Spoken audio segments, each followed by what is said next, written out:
আসন্ন ত্রয়োদশ জাতীয় সংসদ নির্বাচনকে সামনে রেখে মোটর শোভাযাত্রা করেছেন ঢাকা ১৯ আসনের বিএনপির মনোনয়ন প্রত্যাশী আলহাজ কফিল উদ্দিন।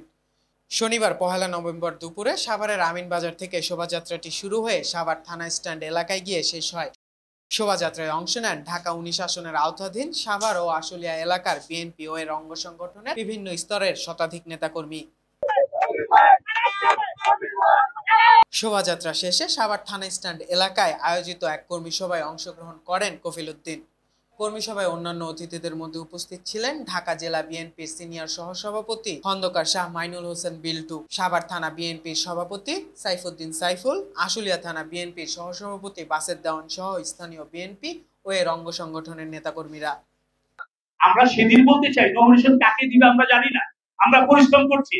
আমি এইখানে দাঁড়িয়ে আপ্রাণ চেষ্টা করছি আমরা কফিল ভাইয়ের নাম উচ্চারণ করে তার হাতে দানিশ দিয়ে এই প্ল্যাটফর্ম থেকে আমরা তাকে এমপি এই 19-এর বানাইতে চাই। আমাদের চেষ্টা প্রাণ করে যাচ্ছি। আজকে এখানে কর্মী সভা করে আমরা সিদ্ধান্ত অবনত হতে চাই, জনতা তারেক রহমান সাহেব তাকেই নমিনেশন দেবে। আমরা তারে ব্যক্তিগতভাবে দেখতে পারি আর না পারি, আমরা সাধারণ গ্রহণ করে নিব। কফিল উদ্দিন তার বক্তব্যে ঢাকা ১৯ আসনে বিএনপির পক্ষ থেকে একজন সৎ ও যোগ্য প্রার্থীকে মনোনয়ন দেওয়ার আহ্বান জানান। সাথে তিনি আশাবাদ ব্যক্ত করেন দল যদি তাকে মনোনয়ন দেয় তবে বিপুল ভোটে বিজয় অর্জন করবেন। আমরা চাই সাভারের এমন একটা লোক নমিনেশন পাক যাকে দিয়ে সাভারের কোন সরকারি অফিস, ইউনিভার্সিটি, শিক্ষক এবং বিএনপির নেতা কর্মী যেন কোনো নির্যাতিত না হয়।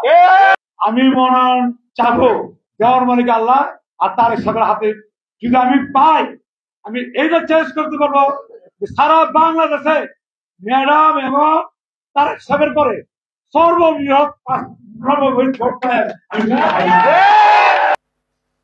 ঐতিহ্যগতভাবে ঢাকা ১৯ আসনকে বিএনপি তাদের শক্ত ঘাঁটি হিসেবে বিবেচনা করে।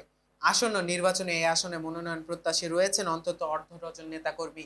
দলীয় হাইকমান্ডের কাছে নিজেদের গ্রহণযোগ্যতা ও জনপ্রিয়তা প্রমাণে তারা এখন ব্যস্ত সময় পার করছেন। মইনুল ইসলাম, চেষ্টা টিভি, ঢাকা।